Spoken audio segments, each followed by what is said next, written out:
Radio Disney Club, le podcast. Salut tout le monde, je suis super contente de vous retrouver pour notre émission habituelle Radio Disney Club, le podcast. Comme d'habitude, je suis entourée de gens merveilleux. Salut Reb. Salut Mel. Et salut Yann. Salut. Alors on l'attendait, on l'a attendu, on a trépigné d'impatience, on a même mis It's a Small World en réveil tellement ça nous manquait. Ça y est, l'annonce est tombée, c'était le 17 juin dernier, Disneyland Paris où rouvrait ses portes officiellement au public. Alors aujourd'hui, à 3 semaines, un peu plus de 3 semaines d'ouverture, on l'a tous testé, d'ailleurs que ce soit ensemble ou séparément, et on va vous faire un petit point récapitulatif. Comment préparer votre prochain séjour, les informations clés, comment Disneyland Paris a réussi à gérer sa réouverture. On vous dit tout. Je pense qu'on peut commencer avec tout ce qui est gestes barrières, distanciation physique. Disneyland Paris excelle dans ce domaine. Toujours plus de gel, toujours plus de plexi. D'ailleurs, des nouveautés dans certaines attractions. Peut-être que Rebecca, tu pourrais nous en dire un petit peu plus. Oui, alors Disneyland Paris a mis le paquet pour qu'on soit en sécurité quand on va dans le parc. Donc, il y a plus de 2000 stations de gel dans toute la destination. Donc, ça comprend les parcs, les hôtels, les coulisses, tout ça pour les cast members, le public, tout le monde. Mais ça fait quand même un sacré nombre de stations disponibles. Sachant qu'elles sont principalement disposées à l'entrée d'attraction, sortie d'attraction, dans les boutiques, vers les caisses, à l'entrée, enfin vraiment des points stratégiques pour qu'on ait toujours les mains toutes propres. Il faut savoir aussi, mais ça paraît logique, que le masque est obligatoire pour tout le monde à partir de 6 ans, mais y compris en extérieur, même si les mesures gouvernementales ont autorisé de ne pas porter le masque en extérieur. À Disneyland Paris, on le porte partout, tout le temps, sauf quand on mange. Et ce qui n'est pas plus mal, parce que c'est vrai qu'il y a du public souvent, on voit souvent du monde, donc je trouve que c'est une bonne idée. Et bien sûr, les cast members sont vigilants pour faire respecter ces mesures. Et aussi, il y a beaucoup d'équipes de nettoyage. D'ailleurs, on a pu l'apercevoir en allant sur le parc.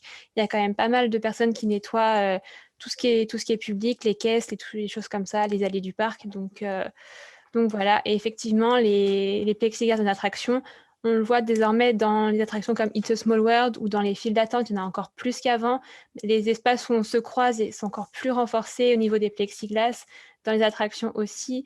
J'ai même fait Star Tour et dans Star Tour, maintenant, il y a une délimitation entre une même rangée de sièges pour qu'il y ait plus de monde qui puisse monter, mais en sécurité. Donc, histoire de réduire un peu les temps d'attente tout en restant en petits groupes et en évitant la contamination au maximum.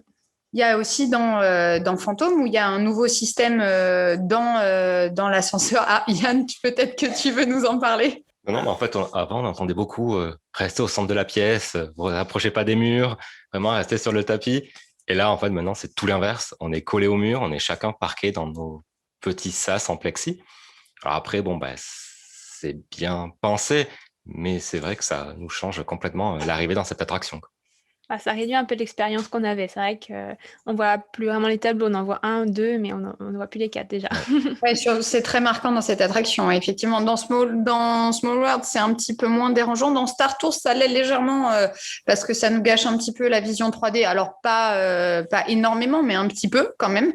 Suivant où on est placé, c'est vrai que si on est devant, on a de la chance parce que du coup, on n'a pas le plexi qui nous dérange. Dans Pirates, il n'y a pas de plexi dans les bateaux. Par contre, ils ont vraiment renforcé dans les files d'attente quand on arrive au niveau de la montée dans l'embarquement. Après, Pirates, c'est plutôt Pirates des Caraïbes, du coup, pour ceux qui n'ont pas compris. C'est plutôt fluide, la file d'attente. Donc, je pense que c'est pour ça qu'ils n'ont pas jugé utile de mettre des plexis dans les bateaux. Après, c'est peut-être mon interprétation, mais c'est comme ça que je le vois. Contrairement à, par exemple, Star Tour, où si on banalise 3 rangées, c'est compliqué quand même d'avoir un bon rendement. Et du coup, les visiteurs attendent. Donc, déjà, ils sont moins contents. Et en plus, ils ont plus de risques de se contaminer dans la file d'attente. Donc, je pense que c'est peut-être pour ça qu'il y a certaines attractions, ils ont choisi juste d'augmenter le nombre de plexiglas et d'autres non. Et on est toujours alors comme dans BTM, dans le train de la mine appelé familièrement, on a un wagon par famille. Et dans Pirates des Caraïbes, on a toujours une file sur 2, une rangée sur 2. On n'est jamais collé à la personne, sauf dans Small World, puisqu'il y a les plexis qui séparent. Mais sinon, on n'est jamais collé, même s'il n'y a pas de plexi, on n'est pas collé, quoi. Oui, ça c'est fini le temps où on avait quelqu'un qu'on connaissait pas à côté de nous dans Big Thunder Mountain, ça c'est terminé.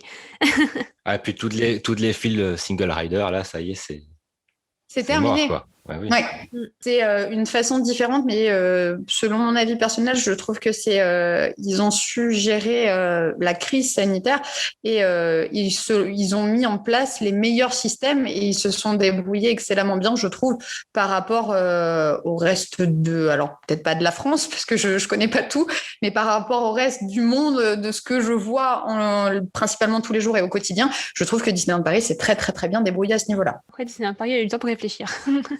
Aussi, c'est vrai, ils ont eu plusieurs mois. Les commerces ont pu rester ouverts quasiment beaucoup plus longtemps que des parcs d'attractions. Je pense qu'ils ont tellement envie de rouvrir, tellement envie d'accueillir de nouveau les visiteurs qu'on réfléchit pour trouver la meilleure solution pour éviter de refermer encore une fois, parce que là, ça serait catastrophique. Et il y a toujours effectivement aussi ce système de marquage au sol dans les files d'attente, ou même, alors il y a les files d'attente, il y a dans les restaurants aussi également, où vous êtes forcément à 1 mètre de distance du groupe devant vous. Il suffit de ne pas marcher sur la petite indication où est écrit ne pas stationner avec des pieds barrés, soit à l'inversement, de rester dans les carrés conçus par Disneyland Paris et de rester parqué entre guillemets pour ne pas déranger la personne avant et les personnes derrière vous. Yann, tu voulais nous dire quelque chose ? C'est juste une question. Alors, j'ai entendu qu'en fait, les masques en tissu n'étaient pas forcément autorisés sur le parc et qu'il fallait des masques chirurgicaux. Après, les masques en tissu protègent moins. Je ne sais pas s'il y a une règle vraiment édictée, tout ça, mais en tout cas, tout ce que je sais, c'est qu'ils n'ont pas revendu les masques en tissu qu'ils avaient proposés l'année dernière, qui étaient partis très vite, et il n'y en a plus. Donc, je ne pense pas qu'on se fait recaler, entre guillemets, si on a un masque en tissu, mais effectivement, je pense que tout le monde communique tellement sur le fait que ça ne protège pas. Dans un parc d'attractions, les gens ont déjà peur un petit peu du virus. Donc... D'accord. Sinon, aussi au niveau de nouveautés, et pas des moindres, ça faisait très longtemps qu'on n'avait pas vu autant de personnages et de caractères à Disneyland Paris. On retrouve un peu des caractères des personnages de partout, en fait. C'est vrai. On se balade on a enfin un parc, en France, où on se balade et on voit des personnages. Et ça, c'est génial. J'y suis allée encore tout à l'heure, pour ne pas vous mentir. J'étais à Fantasyland et j'ai vu Pinocchio, j'ai vu les princesses, j'ai vu Cendrillon, j'ai vu Blanche-Neige. C'est génial. Même si on ne fait pas de câlins, on les voit et même leur faire coucou de loin, et on adore en fait. Oui, et puis en plus, l'avantage, c'est qu'ils ont utilisé des parties du parc où on n'allait pas beaucoup, comme le Nautilus, par exemple, où bien sûr, les décors étaient super et de temps en temps, y faire un tour, c'était sympa. Mais là, on a encore plus envie d'y aller, étant donné qu'on va pouvoir rencontrer Mickey ou un de ses amis. En plus, dans une magnifique tenue, qui est la tenue de Disney Star on pareil, avec certains accessoires en moins, mais c'est cette tenue-là. Une tenue qu'on voyait vraiment que de loin dans la parade et qu'on ne pouvait pas vraiment apprécier de près et on ne peut pas faire de photos avec, alors que cette tenue, elle est magnifique. Donc, effectivement, dans le Nautilus, on retrouve Mickey, Minnie, Daisy ou Donald dans ces tenues-là. Oui. On a aussi la chance tous les matins et tous les soirs. Alors, c'était déjà en place avant, mais du coup, je trouve que c'est encore plus renforcé, sûrement sur la durée. On a une nouvelle chanson qui est sortie. Et on a aussi, quand on arrive le matin au parc, il y a Mickey, Minnie, Dingo, plutôt Tic et Tac qui nous disent bonjour.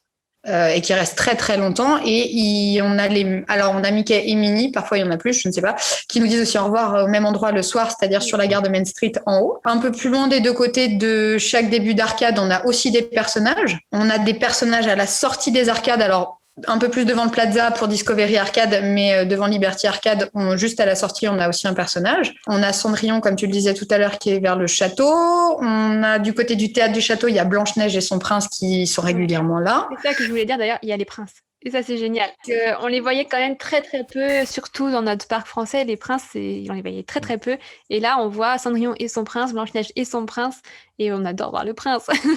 On adore voir le prince. C'est vrai que c'était des costumes qu'on voyait pas souvent, même des personnages qui étaient un petit peu oubliés.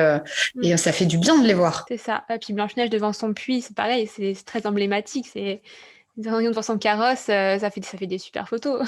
On retrouve beaucoup. On a tout ce qui est Alice. Donc il y a Tweedledee, Tweedledum et la méchante, la reine de cœur qui sont vers Madateur. Il y a Coco Lapin et des fois Bourriquet qui sont vers l'Arbre Enchanté, toujours aussi à Fantasyland. Nous, on a croisé Rafiki quand on était vers Indiana Jones. Il y a vraiment la possibilité de rencontrer des personnages, et pas que dans ce parc-là, au studio aussi. Oui, d'ailleurs, Mickey fait coucou aussi matin et soir dans le parc Walt Disney Studios. Et on retrouve des mini, alors vraiment mini parades, mais qui permettent d'avoir quand même des animations dans les deux parcs. Au studio, on a les voitures de la Stars and Cars qui passent. Il y a Aladdin, Cruella et il y a Émile. Il y a les Indestructibles aussi. Oui, sur leur petit... Voilà, sur leur petit vroom-vroomettes, là, je sais pas exactement comment ça s'appelle. Et il y a à Disneyland Paris qui font la route de la parade. Il y a Mickey, Pluto, je crois qu'il y a Minnie aussi, qui sont sur les petits vélos qui étaient les vélos des 25 ans, je crois. Il y a Stitch qui les suit sur sa petite voiture. Et Stitch aussi, voilà, sur sa voiture. Donc ça fait quand même beaucoup d'animations qui n'étaient pas là avant et qui font du bien. On peut aussi rencontrer Mickey et le magicien parce qu'ils ont su tirer profit des spectacles qui ne sont plus en cours. Donc par exemple, Mickey et le magicien, pour le coup, Yann, je sais que tu es très très triste. Ah oui, que le spectacle ne soit plus, oui. Mais pour le coup, vu qu'on peut maintenant rencontrer Mickey dans son costume, ça récompense. On peut rencontrer Mickey, il y a Cendrillon, je crois qu'il y a la marraine de Cendrillon aussi qui est là. Et de l'autre côté, donc à Cinémagique, il y a les Avengers qu'on peut rencontrer. Et le gros point fort selon moi, c'est qu'on on en rencontre 4 d'un coup. Et ça, c'est quand même super parce qu'on pourrait faire la queue très longtemps. Il y a souvent la queue pour les voir.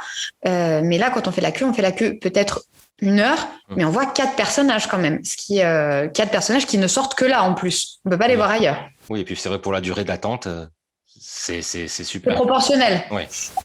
Mais ce qui est génial, c'est que moi qui suis très princesse, je vois des princesses. Yann qui veut voir Mickey le magicien, il voit Mickey le magicien. Toi qui es très fan de Marvel, tu peux voir les super-héros. Je pense que tout le monde a vraiment son petit univers qui peut retrouver ses personnages préférés. Et les enfants, bah, forcément Mickey, Minnie, Winnie l'ourson et tous ceux qu'ils adorent. Donc forcément, ça fait à chacun sa dose de passion, quoi.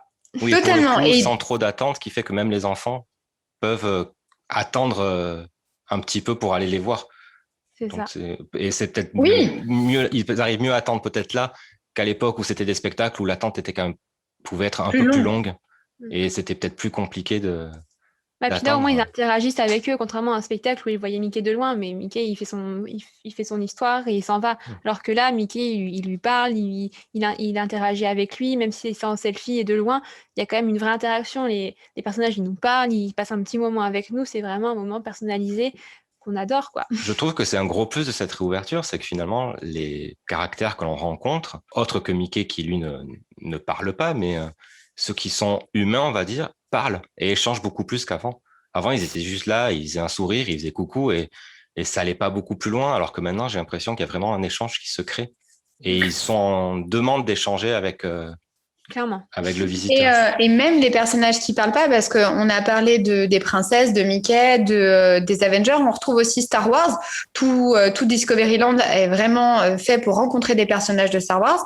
Et dans Vidéopolis, on peut pareil en rencontrer entre 3 et 4 suivant quand on y va pour la file d'attente, qui est pas excessivement longue par rapport aux Avengers en général. Et eux, ils parlent pas, mais ils sont, à part s'il y a Rey, effectivement Rey peut parler, mais les troopers ne parlent pas, Kylo Ren ne parle pas, Chewie non plus, et ils cherchent quand même l'interaction avec tout le monde. Et ça, c'est génial. Moi, les enfants, j'ai vu des petits enfants habillés en troopers y aller. Les troopers, ils peuvent pas le prendre réellement, mais ils essayent de créer de l'interaction avec lui, de créer quelque chose. Et les enfants ont des super souvenirs.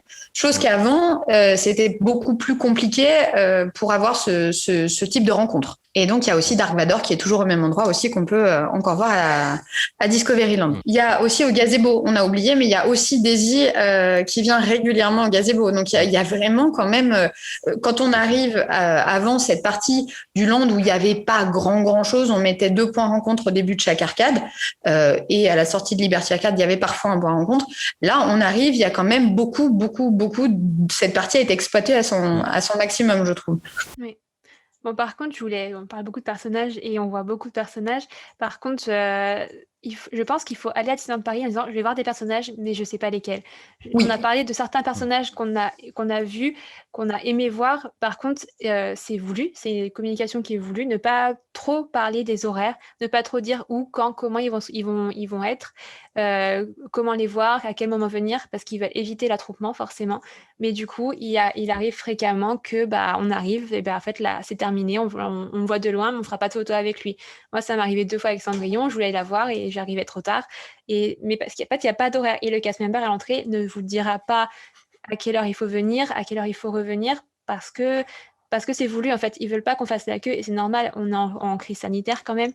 Mais par contre, voilà, ça peut créer quelques frustrations, notamment chez les plus jeunes, qui voient leur princesse, leur héros, leur super-héros préféré, et non, on ne peut pas y aller. Mais ça marche pour les rencontres spontanées comme ça, mais aussi pour Marvel. Tu parlais de Marvel, et c'est quand même au Parc Walt Disney Studios, et c'est quand même assez souvent qu'on arrive, en fait, la queue est terminée, on est là à 10h, mais il n'y a plus de place dans la file d'attente, donc ça peut aussi frustrer un petit peu les visiteurs, je pense. Effectivement, mais ça peut aussi créer de la magie parce que, à l'inverse, quand on se balade dans le parc et qu'on ne s'attend pas à rencontrer quelqu'un, comme on était ensemble tous les 3 à un moment d'ailleurs, on s'est baladé dans le parc, on a avancé et on a rencontré, un cast member nous a dit coucou parce que personne ne savait que Rafiki était là. Il nous dit, vous voulez voir Rafiki? On a dit ok, et on est tous allés prendre une photo avec Rafiki. C'était et il y avait personne, c'était un petit moment cool entre nous et c'était super chouette.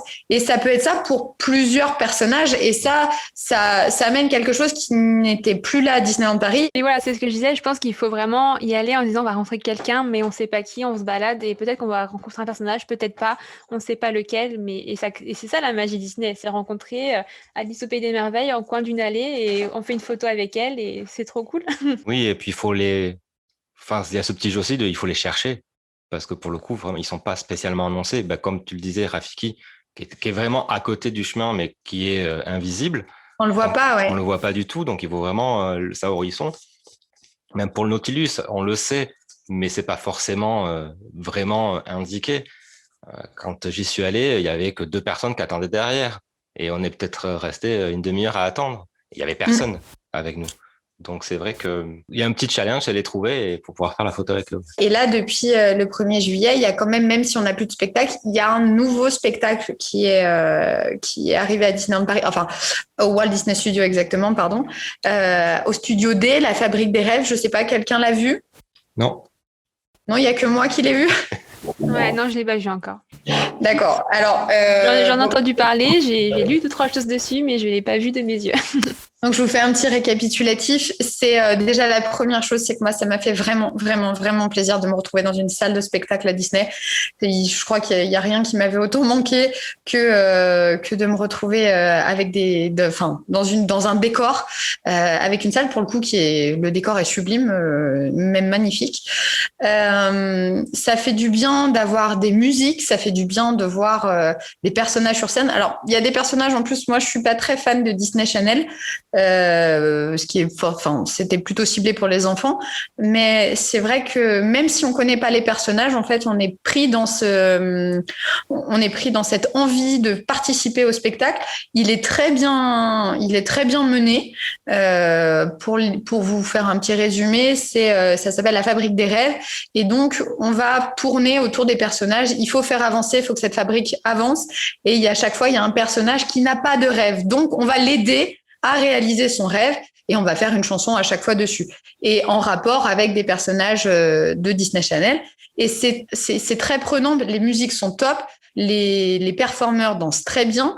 La seule chose qui, moi, m'a perturbée, c'est que les performeurs sont masqués, ils ont des masques noirs et même si c'est très bien intégré dans leur costume, il n'y a pas, on ne dit pas oh là là, c'est bizarre, ça choque. Mais on voit pas leur expression du visage. Ça gâche quelque chose. Je pense qu'ils pouvaient pas faire autrement de toute façon et que c'était les seules contraintes. Et on préfère avoir un spectacle, même si les performeurs sont masqués, que ne pas en avoir. Mais effectivement, ça enlève un petit côté de magie qui pique un peu le cœur. Mais sinon, vraiment une belle découverte. Allez-y. Si vous avez des enfants, profitez-en. Et surtout, petite information pour ceux qui bénéficient des Mastercards, n'hésitez pas à aller au studio et à réserver vos places. C'est 2 heures à l'avance. Vous allez au studio service, présenter votre Mastercard et on vous donne, selon les disponibilités, effectivement, on vous donnera des tickets qui vous permettront d'être placés en hauteur pour voir le spectacle. Et bien évidemment, dans la salle de spectacle, vous avez des distanciations physiques qui sont à respecter. Je vous ai tout dit. Merci. J'ai entendu parler de ce spectacle et après, je pense que pour les masques, comme tu disais, je pense que ça a aussi un but pédagogique. C'est montrer aux enfants qu'il faut mettre le masque et que même à Disney, on met le masque et même le monsieur qui parle à Mickey, il met son masque. Je pense que ça a une visée pédagogique. Et après, tu parlais des performeurs et c'est vrai que pour le coup, moi qui suis beaucoup sur Instagram, je doute pas qu'ils sont géniaux parce qu'on a déjà vu ces personnes en fait à Disneyland Paris, ceux qui mènent le spectacle. Et moi qui étais une grande fan du festival Princesse et Pirates, et ben en fait c'était eux qui menaient aussi la danse pour Princesse et Pirates. Donc je doute pas qu'ils sont géniaux. Ah, et puis il donne envie vraiment. Je pense qu'aussi c'est un point à souligner sur la réouverture de Disneyland Paris, c'est les cast members. Ils ont jamais été autant souriants. Et je pense qu'ils nous ont manqué comme on leur a manqué. Et ça se sent, ça se ressent vraiment, vraiment du fond du cœur de la part des deux côtés, quoi. On sent une envie de partager ensemble et bah, avec les performances, du coup, ils nous donnent encore plus envie. Et ça fait vraiment plaisir de les retrouver comme ça. Oui. C'est vrai.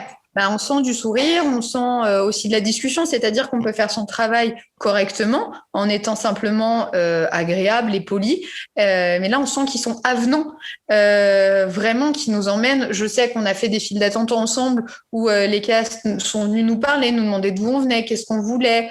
Si je crois qu'on n'a pas fait un point où on a discuté avec un cast où il nous a pas demandé est-ce que vous passez une belle journée. Et ça c'est génial parce que ça crée, c'est vraiment eux qui créent la magie supplémentaire. La Pixie Dust, c'est eux. Et là, vraiment, ils nous la font ressentir. Donc vraiment, un grand merci aux cast members de Disneyland Paris qui véhiculent la magie. Et là, tout le slogan de réouverture du Disneyland Paris prend tout son sens. On n'a jamais autant besoin de rêver et il nous amène vraiment dans le rêve. On rentre dans le parc, on rêve. Non, exactement. Ouais, je suis totalement d'accord avec ça. Il y a quand même, selon moi, quelques points. Alors, pas négatifs, mais on sent que le parc a été fermé un petit peu. On a quand même beaucoup de pannes sur beaucoup d'attractions. Pour y être allé il y a quelques jours, à un moment, on peut se retrouver facilement avec BTM, Space, Pirates, Indy et Dumbo en panne, ça devient compliqué, même s'il n'y en a pas beaucoup dans le parc, parce qu'il y a toujours une jauge, ça peut vite devenir compliqué quand on enlève des grandes attractions comme ça. On ne sait pas pourquoi, hein, on n'a pas l'explication, mais effectivement, il y a quand même régulièrement des pannes qui reviennent. C'est vrai qu'on sent qu'il y a eu une petite période de latence. Et après, je vais rebondir sur ce que tu viens de dire, mais moi, je l'ai ressenti aussi dans les restaurants. J'ai l'impression d'avoir ressenti que les cast members n'avaient plus l'habitude, et je comprends tout à fait, hein, mais que c'était plus l'habitude. Moi, j'ai mangé dans un restaurant buffet à volonté qui n'est plus sous le même format. Maintenant, c'est service à table parce qu'avec les mesures Covid, on ne peut pas se servir avec les mêmes pinces et aller se voir tous postillonner sur la nourriture, c'est pas possible. Donc, on se fait servir à table. Moi, j'ai été au Cheyenne, à l'hôtel Cheyenne. Du coup, j'ai mangé là-bas juste ce soir. Et on sentait quand même qu'il y avait un petit flou artistique entre les serveurs qui communiquaient pas forcément très bien entre eux. La prise de plat était pas non plus hyper fluide. Alors ça s'est très bien passé, on a bien mangé, mais on sent que c'est une réouverture et qu'il faut que tout le monde se réhabitue. Et il faut aussi que les visiteurs s'habituent à ce mode de fonctionnement, même si c'était déjà présent l'année dernière, mais tout le monde n'y est pas l'année dernière et tout le monde n'a pas l'habitude de ce fonctionnement où par exemple, pour les buffets à volonté, on se fait servir à table, mais on en prend autant qu'on veut. Mais du coup, c'est plus exactement comme avant parce qu'on a des assiettes qui sont préconçues avec des saveurs, mais on n'a pas forcément envie de tout manger. Donc, c'est vrai que ce petit flou artistique, je l'ai ressenti, moi, surtout dans les restaurants, personnellement. Yann, tu as testé des restaurants, toi ? Je suis allé au Spire. Ah, le Silver Spur. Voilà, c'est ça. Qui finalement servait la même chose qu'au Lucky. Donc, bon, bah, je m'en suis rendu compte en arrivant devant, mais c'est vrai que c'était un peu dommage. Parce que pour le coup, il y a 2 restaurants ouverts, mais on mange la même chose. Ouais, c'est exactement le même menu en plus. Donc. Voilà, c'est ça, le menu est le même, donc c'est un petit peu dommage. Mais j'ai testé que cela. Ça rejoint un peu, du coup, même si c'était des bonnes expériences, mais du coup, ça rejoint un peu le fait que c'est un peu flou en ce moment et qu'on sent qu'il y a une période de fermeture parce qu'ils n'ont pas forcément envie de refaire une nouvelle carte et préfèrent peut-être, vu qu'il y a moins de visiteurs, faire des cartes un peu communes à plusieurs établissements, comme ça, on limite un peu la casse. Et puis après, je pense que peut-être que plus de visiteurs allaient manger au Lucky, peut-être que dans l'autre, et que vu on pouvait accueillir moins de personnes à l'intérieur, ils ont préféré diviser en deux, pour accueillir plus de personnes pour manger ça, mais c'est un petit peu dommage. Moi, j'ai testé le Agrabah, pareil, il y a quelques jours, et c'est une grosse déception. C'était vraiment un restaurant que j'aimais parce qu'il y avait beaucoup de diversité en restauration. On pouvait manger de l'oriental comme de l'européen. Il y avait quand même pas mal de choses. Et là, on se retrouve avec 3 possibilités de plats. Alors, il y a une entrée unique. Après, il y a 2 entrées peut-être. Il y a 3 plats, 3 types de couscous. Bon, ben voilà, si t'aimes pas le couscous, mais que t'aimes autre chose d'oriental, c'est fini. Et pareil, au niveau des desserts, avant, on pouvait aussi être varié. On pouvait prendre 2-3 petits trucs orientales et 2-3 petites choses européennes. Là, maintenant, c'est vraiment oriental et on n'a pas le choix. Donc, moi, j'ai vraiment été déçue parce que c'était un restaurant que j'aimais énormément. Et alors, le service à table est très bien. Hein, il y a pas, ça change pas. Mais je pensais qu'ils allaient essayer de faire une autre façon, par exemple. Mettre du plexi devant les buffets et qu'on demande à la personne de l'autre côté de nous servir telle chose et telle chose. C'était peut-être pas techniquement possible et je le comprends, mais ce nouveau système pour le même prix est un peu dérangeant pour moi. Après, c'est surtout la carte, du coup, peut-être le problème, le fait qu'il n'y ait pas vraiment de variété, c'est peut-être ça aussi qui pose problème. C'est qu'on a l'habitude du buffet à volonté, varier du coup le but du buffet et on se retrouve un peu frustré peut-être aujourd'hui. Alors si on y allait demain dans un autre contexte, peut-être que ça irait très bien, mais le fait d'avoir eu un accès un buffet illimité, enfin pas illimité, varié pardon, et aujourd'hui de se retrouver avec 3 plats, des fois c'est plus de la frustration que quelque chose de négatif parce que c'était très bon, hein, l'assiette était excellente. Mais effectivement, j'aurais peut-être pas mangé exactement ça si j'avais eu le choix. Oui, c'est ça. Mais contrairement, tu vois, à un nouveau restaurant qui a ouvert, parce qu'un nouvel hôtel a ouvert, je parle du Downtown Restaurant qui est dans l'hôtel The Art of Marvel, qui vient d'ouvrir. Je parle du restaurant pour l'instant, on parlera sûrement de l'hôtel plus tard, parce que c'est partie aussi des nouveautés de cette réouverture du Disneyland Paris. Mais du coup, pour le restaurant, je l'ai testé. C'était un restaurant, pareil, buffet à volonté, mais revu période Covid. Mais du coup, on voit que ce restaurant la carte a été pensée pour une période Covid et pour un service à l'assiette. Parce que, en fait, il y a vraiment 3 univers différents. Tu as la carte Chinatown, la carte Digital Italy et la carte vraiment new-yorkaise américaine. Et on sent que là, ils ont voulu faire la variété d'un buffet à volonté en service à l'assiette. Et je pense que c'est ça qui t'a manqué et qui t'a déçu en allant à l'Agrabah, c'est que tu avais l'habitude de cette variété et tu l'as pas retrouvée. Et dans ce nouveau restaurant, ils ont pensé une carte Covid, en fait. C'est vrai que dans les fast-food qu'on a l'habitude, que ça soit le Chalet de la Marionnette ou le Belle à Noter, ou même à Vidéopolis, enfin l'Hyperion, ça n'a pas changé, ça reste les mêmes menus, on mange quasiment la même chose, donc on n'est pas déçu. Je veux dire, on a un menu unique, mais on a 3 possibilités de menus à chaque fois. On n'est pas déçu, c'est toujours la même chose. Alors que là, effectivement, la frustration. Peut-être ce n'est que ça, mais voilà. J'espère qu'un jour, quand tout ira mieux, on retrouvera la Grabah d'avant parce que vraiment, c'est un super restaurant. Et d'ailleurs, en parlant de choses qui vont changer et qui étaient gratuites avant et qui vont devenir payantes, on a un nouveau système. Enfin, on va surtout dire au revoir à l'ancien système FastPass qui va être remplacé. Je crois que Reb, tu peux nous en parler un peu plus? Oui, effectivement, on a dit au revoir. En fait, ça y est, c'est fait. On ne savait pas, mais on l'a déjà dit. Au revoir au FastPass, donc à ces petits tickets qu'on récupérait au niveau d'une attraction pour revenir à une heure certaine et passer par un système de coupe-file. Donc, il nous évitait la file d'attente classique et nous faisait une file d'attente réduite pour une attraction donnée. Donc, ce n'était pas toutes les attractions, mais les principales étaient concernées. Et effectivement, on a eu une communication il y a quelques jours nous annonçant qu'en fait ce système était terminé. D'ailleurs, en promenant à Disneyland Paris aujourd'hui, j'ai pu voir que certaines attractions sont en train d'enlever ce système FastPass. Donc, on a compris que c'était permanent, définitif. Si on a Si on n'avait pas compris, c'est bon. Ils ont tout enlevé. J'ai vu des photos de la tour de la Terreur de devant, là où il y avait le système Fastpass. Ils ont tout enlevé, comme si ça n'avait jamais existé. Hyperspace Mountain, c'est en cours. Donc, ça, voilà. Et depuis la réouverture de Buzz l'éclair, elles avaient disparu déjà. C'est vrai. Oui. Mais je pense que c'était moins choquant que là, maintenant, de voir comme ça qu'elles s'enlèvent petit à petit. Du coup, pour remplacer ce système qui était gratuit, quand même, je tiens à le préciser, ils avaient aussi créé un système payant en plus des Fastpass gratuits. Donc, j'en parlerai pas parce que je parlerai du nouveau. Donc, pour remplacer ce système, on reprend le système qui avait eu lieu pour la précédente réouverture l'année dernière, donc le service gratuit Standby Pass qui passe par l'application.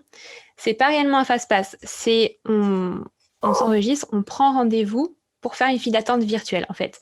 Donc on veut faire Hyperspace Mountain par exemple, et on va sur l'application, on réserve son Standby Pass et il nous dit il faut revenir à 15h15. Donc on fait notre vie et on revient à 15h15. C'est pas vraiment un Fastpass à proprement parler, c'est juste qu'on attend notre tour ailleurs que dans la file d'attente classique.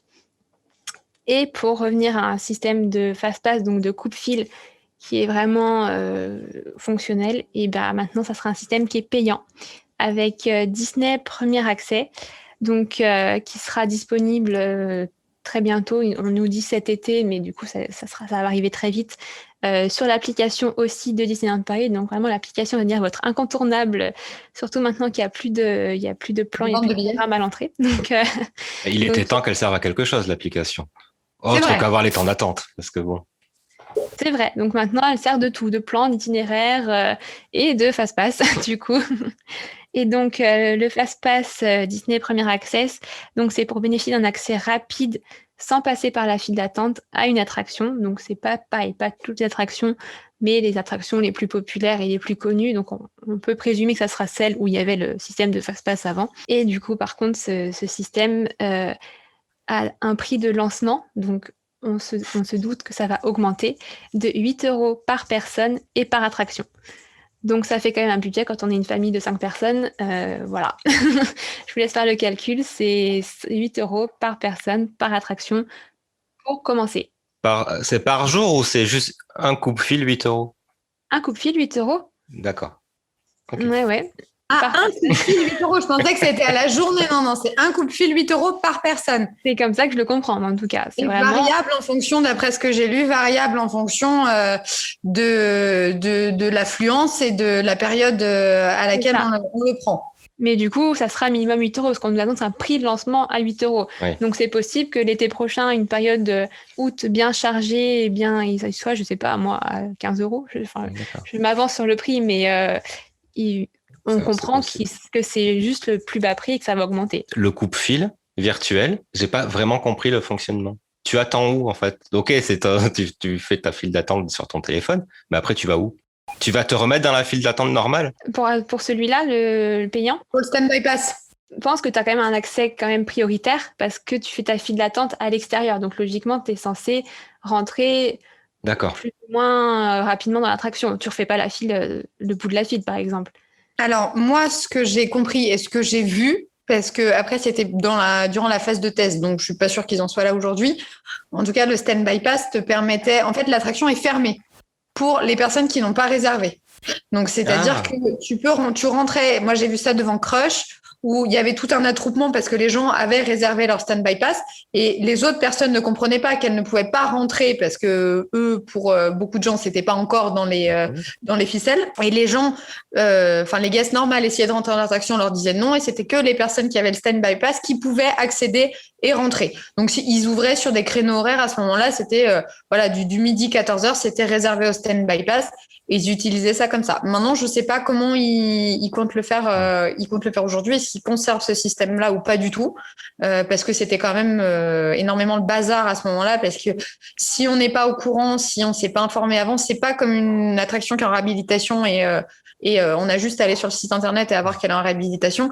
Le Standby Pass, vraiment, il faut arriver à comprendre le système. Surtout qu'il est unique à Disneyland Paris et que même si on a l'habitude de faire des parcs d'attractions ou des parcs à thème, c'est pas forcément inné comme système. Oui, en plus, c'est certains jours, certaines attractions. Donc, c'est pas tout le temps, je prendrais mon stand bypass pour cette attraction-là. Là, ça dépend des jours, ça dépend de l'attraction. Ça va sûrement dépendre de l'heure aussi. Donc, effectivement, si en plus, elle est fermée. Donc, oui, c'est vraiment très particulier du coup. Et moi, je pense que je serais dans les premiers à, pour l'instant, pas m'embêter à aller faire, entre guillemets, ces deux files d'attente, sauf en cas d'immense affluence, effectivement, mais on n'en est pas là, puisqu'il y a encore des jauges. Mais si on revient au mois d'août traditionnel, il y a quelques années, où effectivement, il y avait des temps d'attente qui étaient énormes en juillet et en août, peut-être qu'à ce moment-là, je le ferais, mais sinon, c'est quand même, il faut aller sur l'application, il faut réserver sa file d'attente, ensuite, il faut y aller, c'est sur un créneau horaire, il faut ça fait beaucoup d'informations à ingurgiter pour aller faire 5 minutes d'attraction. Oui, après, on a l'impression de se retrouver un peu avec les réservations Line Berty pour voir certains personnages. En fait, on arrive le matin, on prend notre créneau. Une fois que tu arrives à ton créneau, en fait, tu attends encore 1 heure parce que ton créneau, toi, tu es à l'heure, mais en vrai, ça avance pas, donc tu attends toujours. Donc, j'ai l'impression qu'on est un peu sur le même principe. Et puis, il faut de la place parce que Line Berty, c'était ce qui était principalement montré du doigt, c'est que les ouvertures étaient à 9h ou à 10h, peu importe. Quelques minutes après, il n'y avait plus rien pour la journée. Là, si c'est que quelques heures dans la journée, si par exemple il bloque Space pendant 2 heures, bon, tu sais que tu as le reste de la journée pour le faire. Mais s'il nous le bloque toute une journée, le guest qui arrive et qui a payé sa place complète et qui peut pas faire Space Mountain parce qu'il y a que du stand-by pass et qu'il n'était pas au courant, ça va être peut-être un petit peu compliqué à gérer. Alors je pense qu'ils vont Disney quand même mettre là-dedans. Ils testent, ils essayent et ils adaptent au mieux pour essayer de faire le mieux pour les guests. Donc je pense qu'ils vont trouver la bonne solution, mais c'est pas pour tout de suite. Enfin, pour le stand-by pass. Après, pour le payant, ça marche mieux. Ça ira très vite. Ça va être très vite disponible et ça va très bien marcher. D'ailleurs, on parlait de l'application rapidement, mais effectivement, il y a le plan disponible, les temps d'attente. Il y aura le stand-by pass dessus. Il n'y a plus de vente de billets qui se fait à Disneyland Paris. C'est uniquement sur l'application ou sur Internet, mais il y en a plus. Ou par téléphone, voilà, mais il n'y en a pas le matin. Je veux dire, on arrive au parc, on ne peut pas aller faire la queue, sauf pour les billets privilèges, on ne peut pas aller faire la queue pour acheter ces billets, et pour les personnes à mobilité réduite également. C'est au parc, sinon c'est plus possible. Et on peut faire les réservations restaurant maintenant. Il y a les réservations du restaurant. Voilà, c'est ça que je voulais dire. Non, mais c'est bien. Mais effectivement, et on peut voir la carte avant, on peut réserver en ligne. Oui. Et il y a même un petit outil qui permet de faire un itinéraire. Donc, si on ne s'y connaît pas très bien et qu'on a vu une carte qui nous plaisait, on a même l'itinéraire qui nous conduit directement au restaurant. Donc, ça, c'est quand même vachement cool. Ouais, et puis d'avoir les cartes sur le téléphone, moi je trouve ça bien, même dans les fast-food où avant, même si on mange sensiblement la même chose, il y a quelques restos qui ont des spécialités et c'est chouette maintenant de l'application de pouvoir avoir la carte disponible, de voir les 3 menus, les prix aussi. Oui. C'est un bon plus, ça, je pense. Oui, clairement, oui. Une nouveauté quand même à Disneyland Paris à ne pas oublier, Cars Road Trip qui a ouvert. J'ai cru que vous vouliez plus en parler de celle-là. Non, on va être obligé malheureusement. Ça veut tout dire. Pour moi, bon, on s'attendait un peu déjà à ce qu'on allait rencontrer là-dedans. On savait que le tronçon de Studio Tram Tour avait été gardé, donc on avait une idée de ce qu'on allait trouver. Le truc principal, l'attraction principale fonctionne autant que dans Studio Tram Tour, sauf que j'étais très déçu sur le reste du parcours. On se retrouve avec vraiment le Catastrophe Canyon où le jeu de mots, c'est pareil, avec un jeu de mots, mais donc on se retrouve avec ça et c'était bien. Mais tout le reste du parcours, on sent un vide. On nous fait passer dans une forêt, on voit Flash une fois et il se passe rien. Ah bah il y a Flash à la fin, Martin au début. Non, Flash au début, Martin à la fin et ça s'arrête là. Et j'ai trouvé ça bien dommage, alors que le reste était quand même bien pensé. Je trouve que le décor pour arriver jusqu'à l'attraction est sympa. La gare où tu montes dans ton petit train est top, super design. Certains panneaux d'affichage une fois que tu es sur le parcours, comme celui qui t'annonce le labyrinthe de maïs ou la grange hantée. En fait, le style est super sympa. Ça retombe un peu. On pouvait peut-être attendre beaucoup de cette attraction. Elle reste sympa, mais elle va pas assez loin. Elle nous laisse perplexes. En fait, on finit, on voit la gare d'arrivée, on dit « Ah d'accord, très bien, ok ». Et j'avoue que du coup, je pensais plus ou moins la même chose, mais j'ai envie de rebondir sur les pancartes qui nous annoncent des attractions, tout ça. J'ai pas compris. enfin, elles sont jolies, hein, les pancartes, mais pourquoi ne pas avoir fait quelque chose en trompe-l'œil qui montre de loin, qui nous montre qu'on a quelque chose qui arrive, parce que des pancartes devant de la pelouse, enfin, j'ai pas compris, vraiment. Après, il y a des petits passages qui sont drôles, c'est mignon. Je pense que les enfants doivent aimer beaucoup, ils voient des personnages, ils sont contents. Mais alors oui, ça me laisse perplexe, et surtout ces pancartes, je n'ai vraiment pas compris. J'ai peut-être un peu trop terre à terre, mais moi j'attendais. En plus, j'ai regardé s'il y a quelque chose au loin, si même un écran ou même une toile, mais quelque chose qui nous montre que oui, effectivement, ça, on l'aperçoit. Effectivement, c'est ça. Là, non, j'ai pas compris. Ouais, je suis d'accord avec toi. Je pense ils auraient pu faire en sorte qu'on passe dans une rangée de maïs. Enfin, je veux dire, il y avait de quoi faire. Avant ces panneaux, il y a un grand mur qui a été peint sur le thème de Cars. Bon, qui apporte peut-être pas grand-chose non plus. Il est quand même super grand. Il est peint de toute sa hauteur. Ils auraient peut-être pu le mettre en lien avec le garage hanté, par exemple, et nous rapporter un plus à la déco et lui donner vraiment un lien sur le parcours. Et c'est vrai que ça, c'est dommage. Et toi, Mel? Oui, moi c'est à peu près comme vous, c'est-à-dire que j'étais contente de découvrir une nouvelle partie du parc pour aller jusqu'à la file d'attente. Et j'étais contente parce qu'on n'est jamais allé là-bas et on a l'impression d'avoir une nouveauté, c'était chouette. Cette partie est quand même très belle. Pardon, je te coupe, mais cette partie est quand même très belle et il nous annonce quand même l'arrivée prochaine un jour de la future extension, et on est content. On dit ça commence. Mais voilà, bon, je te laisse reprendre. Non, mais c'est vrai, ça fait plaisir, ça fait du bien. On arrive devant cette nouvelle attraction qui est très chouette. Ça a été super bien fait. Les panneaux sont cool. La file d'attente est facile. En plus, pour le coup, vu que c'est assez nouveau, les gens n'ont pas le réflexe d'aller jusqu'au bout. Et il y a rarement du monde à faire, vu qu'en plus, il y a régulièrement le train qui arrive parce que le parcours est très court. On monte très vite, on redescend très vite. Donc, on fait rarement la file d'attente. Après, moi, j'aimais beaucoup Studio Tram Tour de l'époque où on passait dans le costuming, c'est-à-dire il y a très longtemps. L'après, au fur et à mesure du temps, il a commencé à se dégrader, selon moi, encore une fois, mais il a commencé à se dégrader. Et alors là, écart, je trouve qu'on a atteint le summum du je me balade, quoi. Hein. À part le canyon qui n'apporte pas plus que ce qu'il apportait avant, sauf que le camion est écrit Dinoco en bleu. Voilà, si les enfants n'ont pas peur. La différence, oui, mais c'est que les enfants n'ont plus peur parce que on est dans Cars il est gentil et c'est un camion Dinoco et qu'il a des yeux. Voilà, c'est la seule différence qui fait que ça devient une attraction familiale au lieu d'être peut-être une attraction qui pouvait, quand on passait dans Londres, ça pouvait faire peur. Quand c'était le canyon aussi avant, ça pouvait faire peur. Alors que maintenant, oui, c'est accessible à tous. C'est le seul point positif de cette attraction. Enfin, à part la file d'attente qui est très bien. Mais l'attraction en elle-même n'apporte rien de plus. Mais là-dessus, sur le Catastrophic Canyon, pareil, la scène est très jolie. On la connaissait déjà, mais c'est vrai qu'elle est très jolie, revue, un peu plus jolie. Mais pourquoi il est aussi content de tomber? Je n'ai pas compris. Pourquoi Dinoco est ravi d'être inondé, de tomber à moitié, de prendre feu? Je sens qu'il attend que ça. Donc, ok pour les enfants, mais même si l'enfant me demande pourquoi, je ne saurais pas lui répondre. Du coup, je sais pas. Il est content. Non, mais ouais, c'est comme la tour Eiffel de Martin derrière, qui est la Fuel Eiffel, je ne sais plus comment ils l'ont appelée.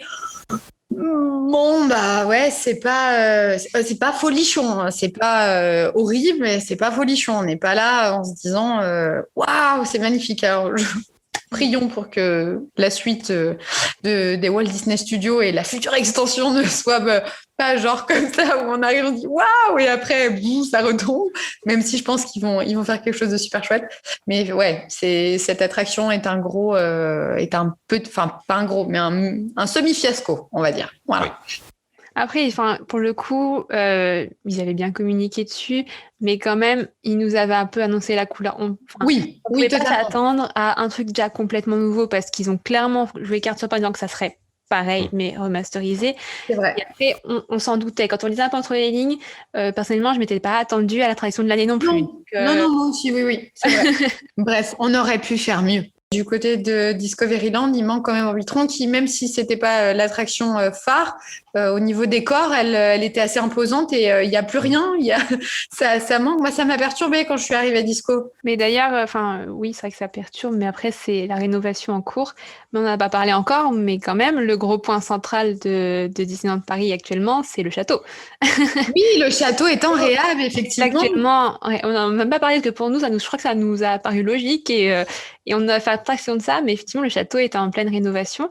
Il y a une grosse bâche par-dessus, bâche qui nous tranche un peu entre nous, je crois. Ah bah même là, maintenant, entre nous, on n'est pas du tout d'accord, effectivement. C'est ça, exactement. Donc du coup, j'ai commencé, donc j'ai donné mon avis. Je trouve cette bâche très réussie, personnellement. Effectivement, on voit que c'est pas le château.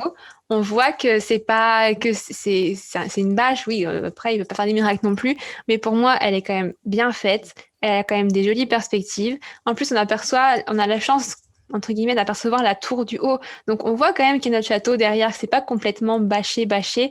Et pour moi, je trouve qu'elle est très jolie.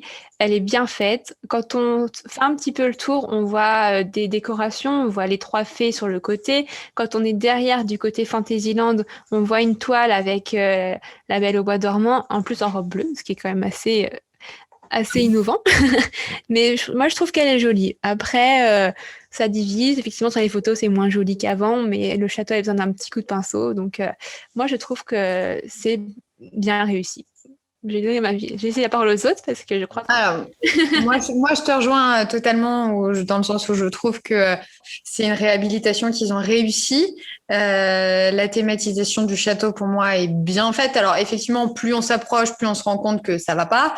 Mais quand on est au niveau du début de Main Street, ça reste pas le château, mais ça reste pas non plus des bâches vertes. Si tu fais une photo de loin, ça choque pas non plus. Enfin, ça se voit, mais c'est pas... Et, voilà, moi je trouve qu'ils se sont bien débrouillés et que le château rend bien. Alors oui, quand on commence à faire le tour sur le côté, on se rend bien compte qu'on a l'impression d'être dans les mondes de Ralph et qu'il y a des pixels, il y a des choses qui marchent pas, qui fonctionnent pas. Et forcément, plus on se rapproche, plus la perspective est différente. Mais pour moi, c'est vraiment une réhabilitation réussie. Pour l'instant, je trouve qu'ils ont bien réussi à pallier à ça. Mais on sait aussi que Yann n'est pas d'accord avec ça. Il doit pas être le seul. Hein.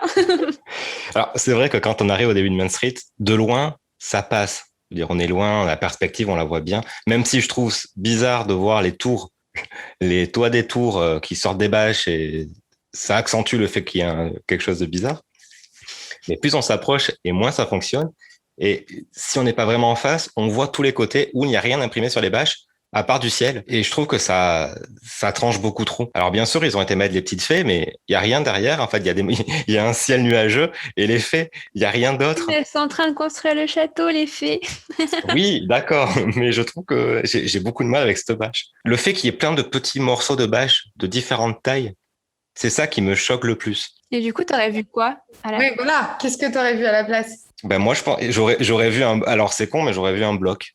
Une bâche, une grande bâche. Ils vont jusqu'en haut du château et qui coupe un peu. Ouais, d'accord, je vois. Comme il y avait devant Fantôme quand il était en réhab, où c'était superbe. Oui, parce que c'était une grande image et c'était très beau. Après, Fantôme, il y avait quand même le truc qu'on pouvait pas faire le tour. C'est vrai, je suis d'accord avec toi. C'est quand même, je pense que c'est ça aussi qui fait que c'est quand même plus compliqué. Mais là, sur celle-là, je pense que c'est les différents niveaux et le fait qu'on laisse apparaître les tours à certains moments. Mais de face, ça passe.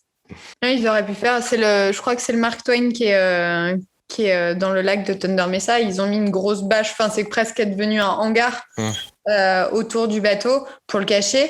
Ils auraient pu aussi faire pareil avec le château, mais selon moi, ça aurait été plus. Enfin, ça aurait moins bien rendu. Si c'était comme Fantôme et qu'on ne pouvait pas aller à l'arrière, oui.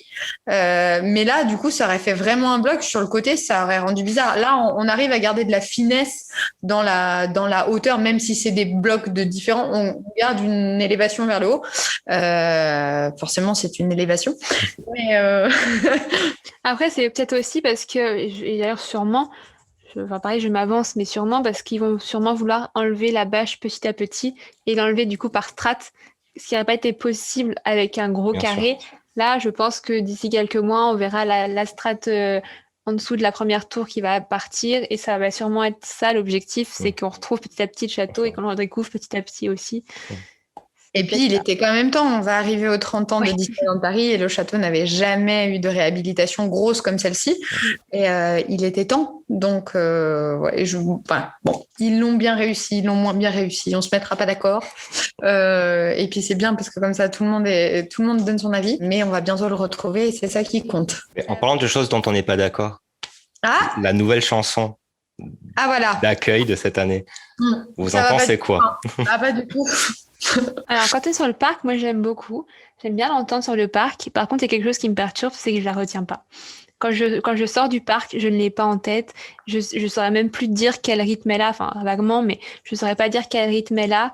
Et pour moi, c'est étrange de par cette sensation Disney. Normalement, c'est ça, on sort du parc et on s'en souvient pendant des jours et des jours. Là, non. Là, elle se laisse entendre, elle est jolie. Elle est sympa, mais c'est pas la musique pour moi, c'est pas la musique de l'année, quoi. Même si ici, dans les faits, mais c'est pas la musique de l'année. Elle se laisse entendre parce qu'elle est douce.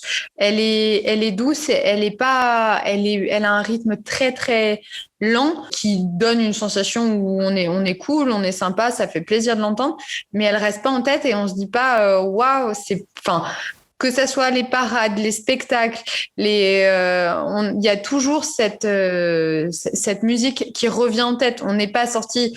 Il y a entre Small World, entre Annie Magique, entre Mickey et le magicien, même la dernière chanson lors de la précédente réouverture, Welcome Back, c'était des chansons qui restaient parce qu'elles donnaient du peps, elles donnaient quelque chose. Là, elle apporte rien sauf sur l'instantané où on a ce moment de douceur, de goût c'est agréable, où on est content, mais effectivement, elle reste pas en tête. Et ça perturbe pour des musiques de Disneyland Paris. Et on l'oublie très vite, effectivement. Et on l'oublie. Parce que, je veux dire, étant sur le parc, à un moment donné, je me suis dit, mais qu'est-ce que j'ai entendu quand je suis arrivé? À quoi elle ressemblait, cette musique? Et je l'avais complètement oubliée. Et tu vois, là, que tu dises, tu parles de Welcome Back, je l'ai en tête. Parce que oui. Les dernières, alors que ça fait un an que je l'ai entendu, je l'ai pas entendu depuis. Alors que là, j'ai parlé de la musique de cette année et je l'ai pas en tête. Et oui, et puis alors Welcome Back, en plus, elle était hyper... c'était la première fois que les parcs fermaient et elle était très... elle prenait... Elle donnait des frissons. Et elle en donne encore, mais c'est vrai que cette chanson, elle était tellement entraînante, tellement pleine de bonne humeur. Et puis, elle donnait envie de danser, elle donnait envie d'être heureux. Et au lieu d'apporter ce côté apaisant qu'à celle qui est actuellement. Et ça fait que on la retient moins et on a moins envie de la entendre. Et d'ailleurs, c'est une des rares chansons que en rentrant, je l'ai pas écoutée plusieurs fois, cherché à l'écouter. Je sais même pas laquelle c'est, je sais pas comment elle s'appelle d'ailleurs. C'était la chanson des 35 ans de Tokyo. Hein. C'est peut-être pour ça aussi, c'est peut-être pas dans notre culture. Peut-être, j'en sais rien, je dis ça comme ça, mais en parlant de ça, est-ce que peut-être on a des petites indications sur les saisons à venir où personne n'a communiqué dessus encore? Alors justement, on vient de nous annoncer que les saisons Halloween et Noël seront de retour à Disneyland Paris. Donc c'est une grande surprise, on s'y attendait pas vraiment, mais c'est vraiment du pur bonheur. Donc du coup, le festival Halloween Disney sera de retour du 1er octobre au 7 novembre 2021. Et ensuite, on enchaînera avec le Noël Enchanté Disney, donc du 13 novembre 2021 au 9 janvier 2022. Et sachant qu'en plus, Disneyland Paris a annoncé qu'il y aurait deux soirées, donc deux soirées très attendues, la soirée Halloween du 31 octobre et la soirée Nouvel An du 31 décembre. Donc c'est vraiment de très bonnes nouvelles pour les visiteurs, même si les gestes barrières continueront à s'appliquer. Ça nous permettra vraiment de profiter du parc, vraiment. Et d'ailleurs, en parlant de profiter du parc, il y a aussi une nouveauté qui est arrivée avec la réouverture de 2021, c'est la réservation pour les passes annuelles. Ça existait déjà, mais limité à 3 venues au total et 3 venues par semaine maximum. Donc ça crée un peu débat. Pour préciser, donc effectivement pour les passes annuelles, on doit réserver avant de venir, donc avoir une journée. La réservation peut se faire à l'avance, mais aussi, pour l'avoir testé la veille pour le lendemain, parfois ça marche. Par contre, si le parc est plein, effectivement, on peut pas y aller. S'il y a trop de personnes qui ont un billet, on peut pas y aller. Donc voilà. Donc la réservation, on connaissait. Cette année, ce qui est arrivé, c'est la réservation limitée à 3 tout court, et en plus 3 par semaine. Donc si vous voulez 4 jours dans la semaine, c'est pas possible. Ou du moins, il faut attendre que la première réservation soit passée, validée, pour ensuite pouvoir réserver une nouvelle journée. Personnellement, je trouve que c'est une bonne idée. Je vais peut-être faire des ennemis, mais je trouve que c'est une bonne idée parce que j'ai vu dans mon entourage beaucoup de personnes qui réservaient tous les week-ends et qui annulaient le vendredi soir parce que non, je pouvais pas y aller. Donc ça, c'était pas juste pour ceux qui jouaient le jeu et qui voulaient y aller et qui du coup ne réservaient pas un billet de train parce que j'avais pas ma journée, du coup je sais pas si je peux y aller. C'est quand même la nouveauté, je sais pas ce que vous en pensez vous. Moi alors il y a eu plusieurs en plus changements avant tout ça. C'est que la première chose, c'est qu'avant, quand ils ont ouvert les créneaux passeport annuels, on pouvait tous réserver comme tu dis, et puis après ils ont annulé toutes les réservations pour qu'on soit à 3 jours maximum et par semaine. Il y a le côté positif dans le sens où aujourd'hui, on a la possibilité d'y aller plusieurs fois pour les passeports annuels, ce qui n'était pas le cas. C'est-à-dire qu'avant, aux dernières réservations, si tu n'avais pas réussi à avoir les 10 minutes où il y avait des créneaux, c'était terminé, tu n'avais pas de chance de pouvoir y retourner. Alors que là, tout le monde a une chance et c'est beaucoup plus équitable pour tout le monde. Moi, personnellement, ça m'a embêté puisque au moment des 10 minutes, des moments où les créneaux se sont ouverts, j'ai réussi à réserver plein de séjours où je pensais aller. Et donc, j'étais super contente puisque la première fois, j'avais rien réussi à avoir. Et donc, forcément, j'ai dû tout annuler. Mais du coup, ça permet quand même pour tout le monde d'y aller régulièrement et il y a moins d'abus forcément. Et ça, c'est vraiment un point positif. Parce que, bon, toi, t'habites à pas très loin. Yann, t'es de loin et moi aussi, et on est à l'autre bout de la France. Et on peut pas se permettre de venir souvent. Et c'était dommage parce que quand on pouvait venir, on n'avait pas de place, quoi. Alors que là, on peut quand même réussir à prévoir. Et jusqu'à 3 jours, ce qui est quand même raisonnable. Mais là, est-ce que si on n'y va pas quand on a réservé, ça nous pénalise ou pas? Oui, ça te bloque ton passeport annuel pour 10 jours, il me semble. Je sais que moi, le week-end dernier, quand j'y étais, alors j'étais en hôtel, du coup, j'avais réservé au moment où il n'y avait pas de disponibilité de passeport annuel. Donc, j'avais mes Magic Pass qui me permettraient de rentrer au parc avec l'hôtel. Et j'avais aussi réservé ce jour de passeport annuel. J'ai passé mon pass parce que sinon il était bloqué, parce que j'arrivais pas à l'annuler sur l'application, tout simplement, sinon je l'aurais fait, ça a été beaucoup plus rapide. Et je suis pas arrivée à me connecter parce que j'avais pas de réseau, et j'ai passé mon pass parce que sinon ils allaient me le bloquer pendant 10 jours. Bon, c'était pas grave, je revenais pas dans les 10 jours, mais par principe j'avais pas vraiment envie. Mais oui, il y a vraiment une pénalité et du coup c'est pour ça que les personnes qui annulaient la veille pour le lendemain, généralement c'était annulé, mais bon, je pense qu'il faut quand même avoir une sanction pour ne pas réserver tout le temps, quoi. Et puis la grande nouvelle du siècle, puisqu'il y a du siècle de l'année, on va peut-être pas s'emballer non plus. On s'est pris un petit coup de pression il y a quelques temps puisqu'ils ont arrêté l'achat de passeports annuels. Et par chance, les passeports annuels reprendront à partir du 15 juillet prochain. Heureusement, parce que je crois qu'on n'était pas bien tous. Oui, d'ailleurs, je n'ai pas vraiment compris ce coup de communication un peu bizarre. On vous annonce que plus de passes annuelles, donc on s'est tous imaginé que ça allait durer des mois, le temps que les passes annuelles s'apurent, entre guillemets, que certains arrivent en fin de validité pour avoir un intérêt, entre guillemets, c'est mon avis. Surtout que les passes annuelles ont été prolongées de 2 mois d'entrée. Pour tous les passes annuelles ont été prolongées de 60 jours. Et là, on nous dit finalement, non, en fait, on n'a rien dit, ça reprend moins de 3 semaines après cette annonce. Donc, très bien, on est très content et je suis très contente, mais j'ai pas compris. Moi, je crois que personne n'a compris. Après, il faut quand même s'attendre, sans se faire d'illusions, à une grosse augmentation des passeports annuels d'ici à court terme. Alors, peut-être pas. Je pense qu'ils vont aller au bout de tous les passeports, mais je pense qu'on va avoir une nouvelle gamme de prix. Peut-être pas tout de suite, mais elle va arriver, ce qui... si on veut des nouveaux lands, d'un moment, il faut aussi qu'on les paye. Il faut être honnête là-dessus. Une nouvelle gamme de prix, une nouvelle gamme de passes annuelles, je pense. Que des choses modifiées. On a déjà eu il y a quelques temps maintenant une baisse d'avantages sur les Magic Plus, qui avant avaient la consigne gratuite, c'est plus le cas. La location de poussettes gratuite, c'est plus le cas. Donc voilà, on a déjà eu quelques changements, mais je pense qu'effectivement, on doit s'attendre à prochainement des nouveaux passes et donc des nouveaux prix avec d'autres avantages selon les prix. Petit point information hôtel, on en a parlé tout à l'heure. Le nouvel hôtel The Art of Marvel a ouvert ses portes. On va pas trop en dire maintenant parce que on en parlera très prochainement également. Mais simplement pour rappeler que le Cheyenne a rouvert le 1er juillet.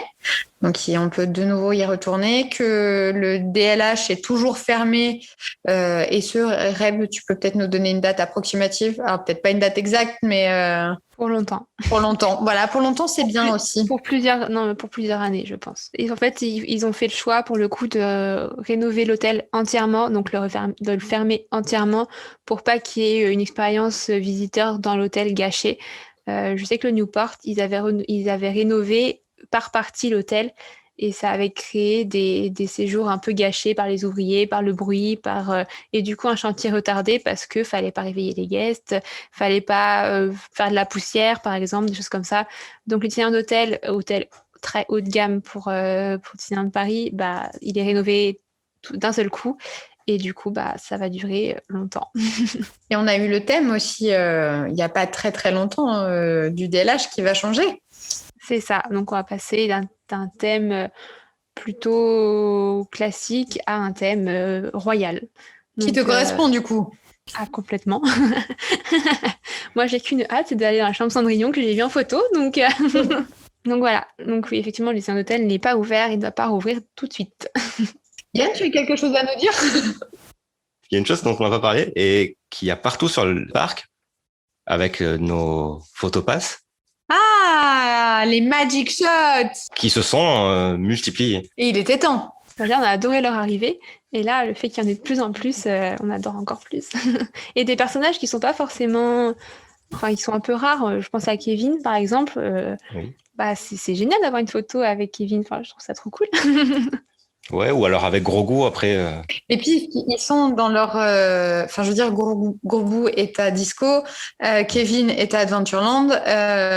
Bon, on a Stitch qui est au studio, on a... Rémi et Émile. Ah, sur la place de Rémi. De Ratatouille. Oui. Voilà. Non, mais c'est vrai que c'est agréable. T'as Bambi, t'en as plein qui sont arrivés. Et puis, ça met en avant le Photopass qui était quand même à un moment, enfin, qui était assez oublié. C'est pas que c'était oublié, mais nous, on a des passeports annuels, donc forcément, on l'a. Non, on l'a pas forcément, désolée. Non, mais il est avec le passeport annuel Dream. Non, c'est Infinity. Infinity, ouais, mais moi, tu vois, j'ai un pass Magic Plus, je n'ai pas Ah oui, non, mais tu l'as pas, mais forcément, après, si tu prends le deuxième aussi, tu te débrouilles. Il est moins cher, mais on l'a pas forcément. Non, mais nous, on a pris le top, mais dans le top, tu l'as. Et non, mais c'est vrai. Enfin, je veux dire, avant, on avait la chance d'avoir le photographe qui nous prenait avec les personnages et tout, très bien. On avait 2-3 photos devant le château qui étaient super sympathiques mais on en a eu plein cet été. Enfin, l'été dernier, pardon, excusez-moi. Mais l'été dernier, on avait les ballons devant le château. À Halloween, on appelle ça le chaudron de la sorcière. On pouvait aussi avoir une lanterne dans la main. Il y a eu les hyènes du côté du Hakuna Matata, où maintenant, d'ailleurs, il y a Kevin. Il y a plein de magic shots qui se mettent en place et ça fait du bien au Photopass, je trouve. Oui, et ça complète les personnages qu'on voyait, même si on ne voit pas de personnages, et ben on a quand même des petits bonhommes qui s'installent sur nos photos. Donc et puis c'est amusant, c'est ludique parce qu'on ne sait pas où il est, alors on essaye de se placer. Et d'ailleurs, les castes à ce moment-là sont assez chouettes parce qu'on arrive toujours à rigoler avec eux parce que on est tous un peu pâteaux, on ne sait pas comment se placer, ils nous y battent comme ça parce que pour eux c'est logique. Mais ouais, on passe un beau moment. Voilà, c'est une expérience supplémentaire qui permet de passer un beau moment et de faire quelque chose qu'on n'a pas l'habitude de faire et d'avoir un souvenir en plus. Oui, en plus, il ne faut pas attendre super longtemps pour pouvoir les faire en général. Donc, non, il n'y a pas grand monde. Ça apporte une expérience en plus, donc c'est cool. Mais pareil, vu qu'il y en a beaucoup, du coup, forcément, il n'y a pas des files d'attente énormes parce que quand ils les ont lancés il y a 2 ans maintenant, il n'y en avait pas beaucoup. Donc forcément, le moindre point où il y avait des Magic Shots, il y avait une file d'attente pour faire le Magic Shot. Là, il y en a un peu partout dans le parc, il y en a beaucoup et du coup forcément il y en a plus, donc il y a moins de monde. Pour résumer tout ça, on a quand même beaucoup de points positifs sur la gestion de la réouverture de Disneyland Paris. Je pense qu'ils ont eu beaucoup de contraintes techniques et ils ont réussi à faire face avec brio. Ils ont su réinventer la magie différemment de ce qu'on connaissait. Je trouve que ça fonctionne très bien. Je suis d'accord avec toi. Et puis on est tellement content de retourner à Disneyland Paris que... Oui, c'est vrai, c'est vrai. On pourrait rentrer, qu'il n'y ait plus de musique, qu'il n'y ait plus rien. C'est pas grave, on est dans le parc, on est content. On était prêt à y aller sans attraction. C'est vrai, à un moment, on était prêt à y aller sans attraction. Non, puis on aime bien râler, nous. Donc, en tant que Français, on adore râler. Donc, au moins, des petites choses qui vont pas, ça nous donne des choses à dire. Donc, c'est très bien. C'est vrai, mais je pense que sur la majorité de ce qu'on a dit, on a quand même souligné tous les points positifs que Disneyland Paris a su réaliser. Oui. Même s'il y a quelques points négatifs à améliorer, je pense qu'ils sont en perpétuel. Ils essayent de s'améliorer tout le temps. Et c'est l'avantage de Disney, c'est qu'ils restent jamais au même endroit.